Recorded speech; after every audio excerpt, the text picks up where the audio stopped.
So let's talk about your job, which is the administrator of EPA, okay?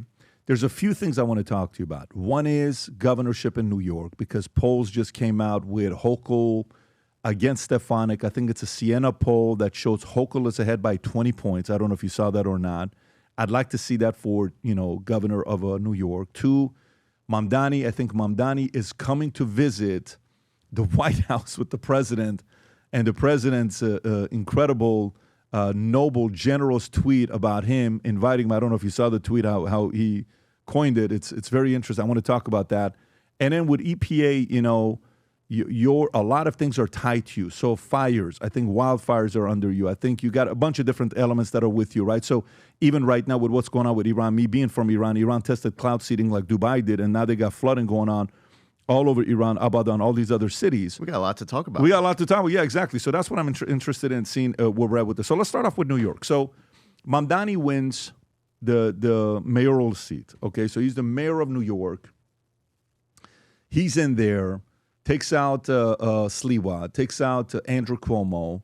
And the moment he's in, President Trump now tweets this, I think yesterday on his Truth Social. Communist mayor of New York City, Zohran Kwame, very important to put that middle name in there, Mamdani, has asked for a meeting. We have agreed that this meeting will take place at the Oval Office on Friday, November 21st. Further details to follow. What do you think that meeting is going to look like? So I have spent a lot of time with President Trump where the topic of New York City comes up, and this is personal. This is his life history, his business, his family, his upbringing.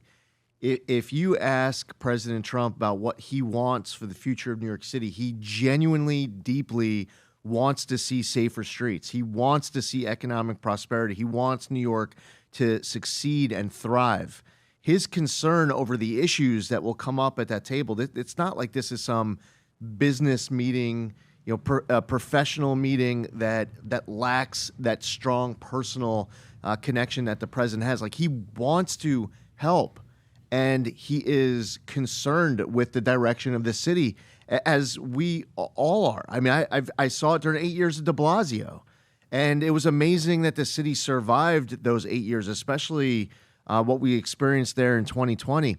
When I was running for governor in 2022, inside of New York City, there were so many Democrats, independents, people who are not Republicans, who were supporting our campaign because they wanted to be able to get to their job without fear of getting attacked. They wanted to ride a subway. They wanted to be able to afford to survive. Now they're adding this like congestion pricing, this tax in order to be able to get into the city, and it's hitting people who are struggling to make ends meet. It's like one more thing that gets them closer to that final last straw where they leave. So when I'm running New York State at that time, 2022, it's 22% Republican.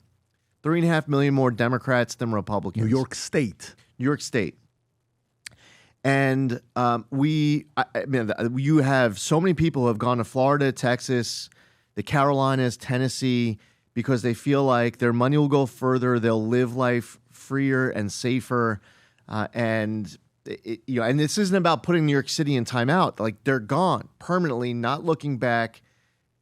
And what so many people are worried about in this moment, with Mamdani coming in and wanting to increase taxes on people who shockingly are still there after all of it, is that it will be that breaking point for more people when that billionaire leaves, it's like, oh, the billionaire can afford to pay taxes. Yeah, but the billionaire, would you rather have the billionaire give you whatever he's giving you today or she's giving you today, or zero? Because they're leaving down to Florida and elsewhere so easily. The business, the jobs, and you're not going to be able to get back. So I think for the president, the meeting is personal in a very positive way. Like, he's the president of the United States, and you have his full focus and attention, and he genuinely wants to help. But I'll tell you what, like, don't expect this president to play along with the destruction of the city. Like, if you come in and like, hey, this is going to be some kind of negotiation, we're going to talk to the president into playing along with something that's going to set the city back. Don't try to go down, try to open up that door with this guy, because that isn't a door. Yeah, I agree. And by the way, what gave me that feeling is this tweet. He doesn't say the mayor of New York City, Mamdani, is coming for a meeting. He said the communist mayor. So this tweet isn't for us. This isn't for you. This isn't for the voters. This is only for one person that he wrote it the way that he did. It's to Mamdani. He wants Mamdani to know you're not coming here in a friendly place for us to sit down, come and see what you're going to be doing. How much does Mamdani need him? Because, when he got elected, he said, we're going to raise taxes by 2% on billionaires, and that's going to give us this much. And then we're going to raise the corporate taxes and match what it is in New Jersey because it's going to be an increase of 4.2, 4.3%. And that's going to give us our $6 billion or $5 billion that he needs. I don't know the exact numbers, but to be able to fund the free buses, the this, the that, the this, right? And then Hochul, while he's running, she's not saying anything. And then he wins. Then she says, no, we're not raising taxes on billionaires on the city. Now, 4 days ago, they had a meeting. Now she's saying she's willing to entertain raising taxes, corporate taxes on businesses in New York City. She's willing to entertain it right there. Considering raising corporate taxes, sources says of November 14 after the meeting. So, but how much does Mamdani, obviously he needs Hochul, but how much does he need President Trump? So here's the first threshold question. What's more important to Mamdani? Is it to get reelected in 4 years? Is it to win a Democratic primary for New York City mayor or something else in the future? Or is his priority right now the future of New York City? Is he prioritizing his job? Like he cares about the city he was just elected to be mayor of. Because if it's the latter, then he needs President Trump a lot. If he's only focused on trying to win a Democratic primary, then Mamdani's coming into this meeting and he's thinking, okay, I don't really care what happens behind closed doors. But as soon as it's over, I can't wait to get to the media cameras. This is like the Senator Schumer play. This is what you see. I was inside of the West Wing when Senator Schumer came into the White House, and he was sprinting past me to get out and Hakeem Jeffries was right behind him. He was sprinting out to get to the cameras right outside of the West Wing.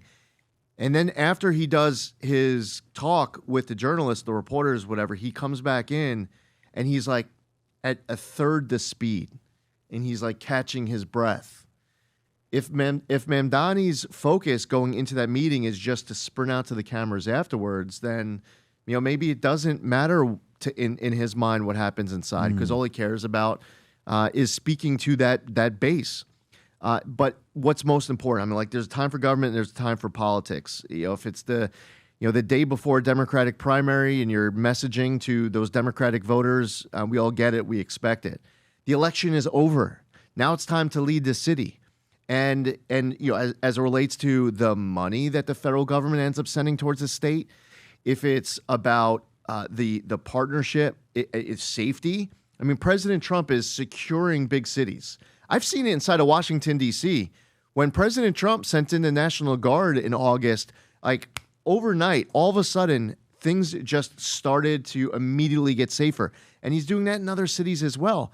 The president doesn't want to bring these resources to New York City for the purpose of, setting a city back. He's not doing it for a bad intention. He wants to clean up the city that he loves. And there's so many federal resources, even beyond money, where, having this support, building those bridges, shows that you're a real leader.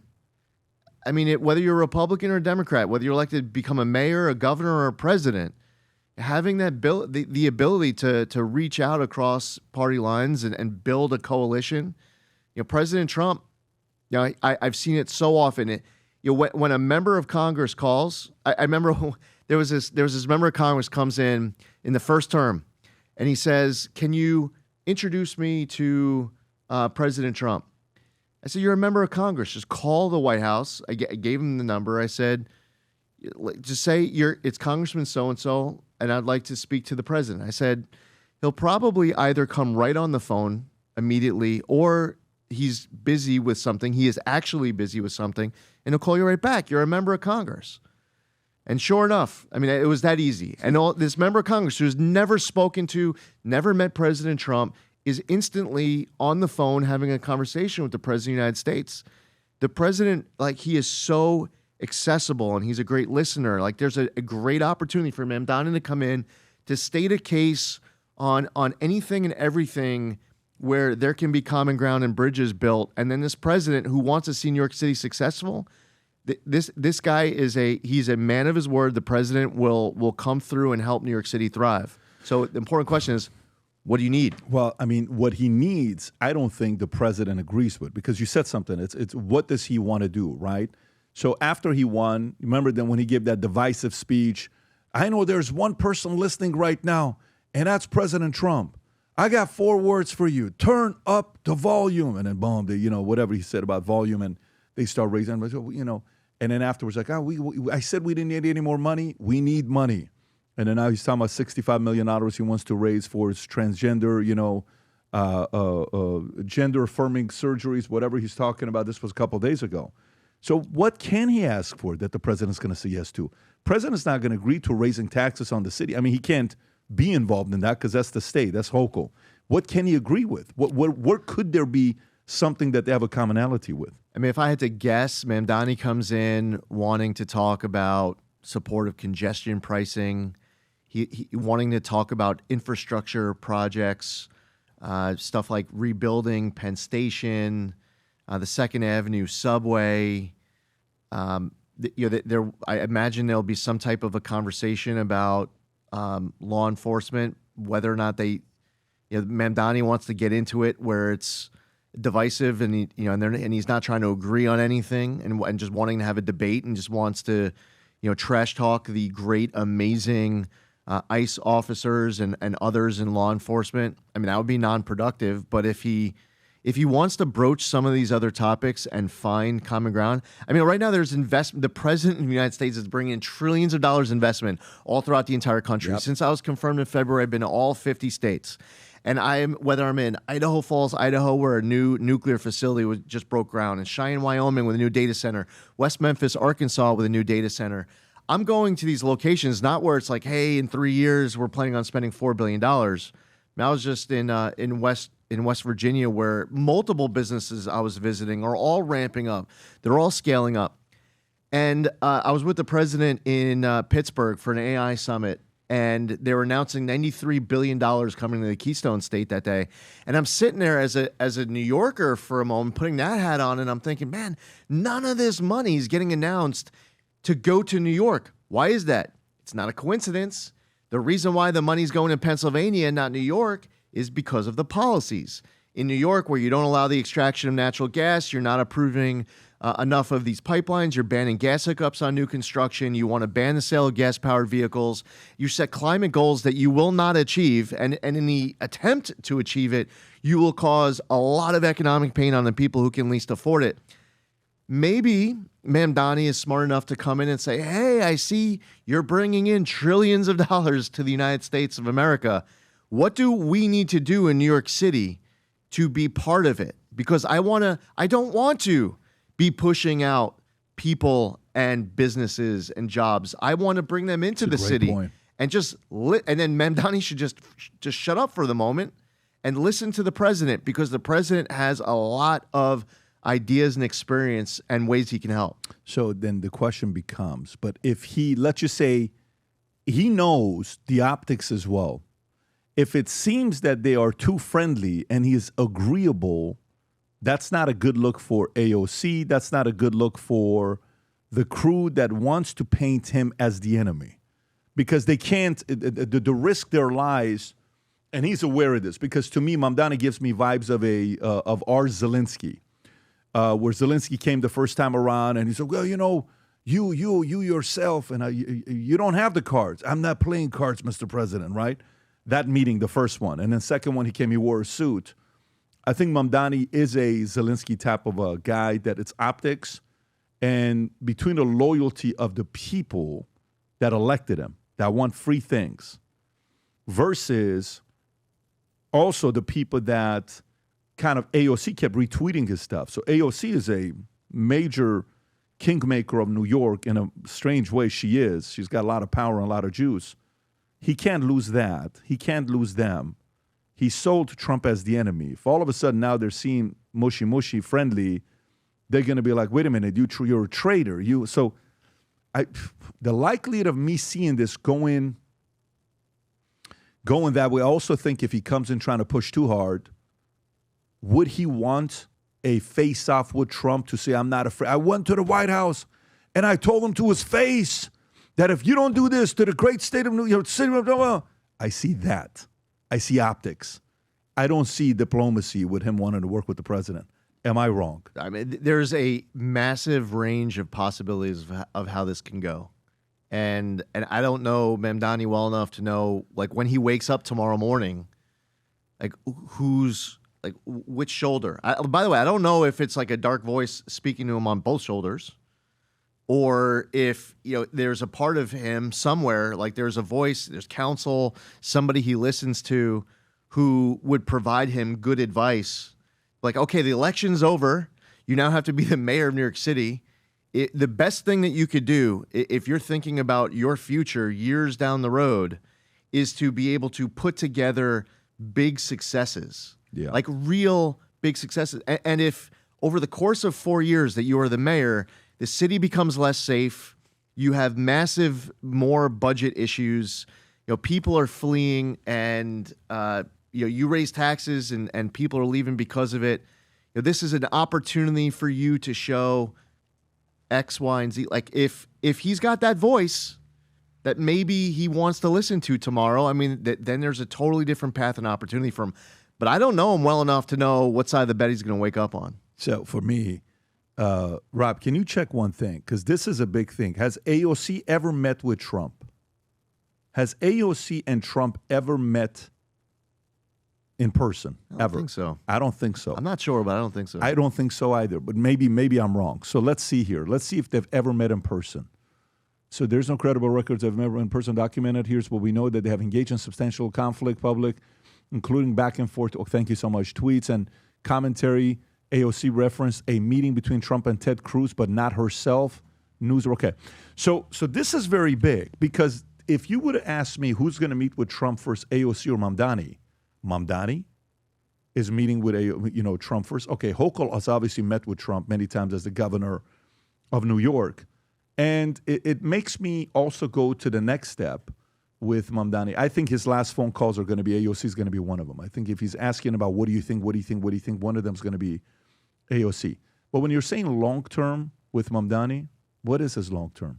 He can't run for president. If you think about mayors of New York City typically run for president. De Blasio ran for president. Bloomberg ran for president. Giuliani ran for president. I don't think Adams is going to run for president, but I wouldn't be surprised at this point if he just goes in there and says, I'm going to run for president, gets his 1 point, Wikipedia says presidential candidate, and he's off to the races, right? We don't know that. So I don't know what his role is going to be long-term. I just don't see him being that willing to work with the president, because it changes the brand that he has.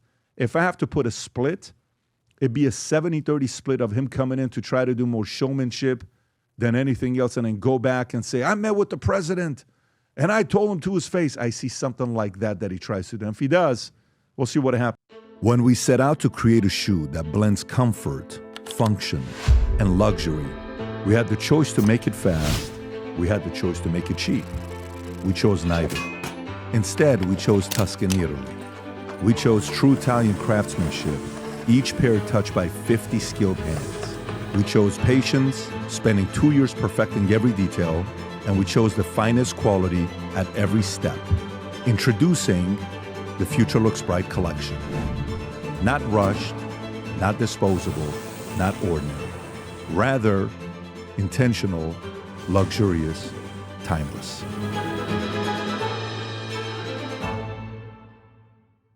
If you enjoyed this video, you want to watch more videos like this, click here. And if you want to watch the entire podcast, click here.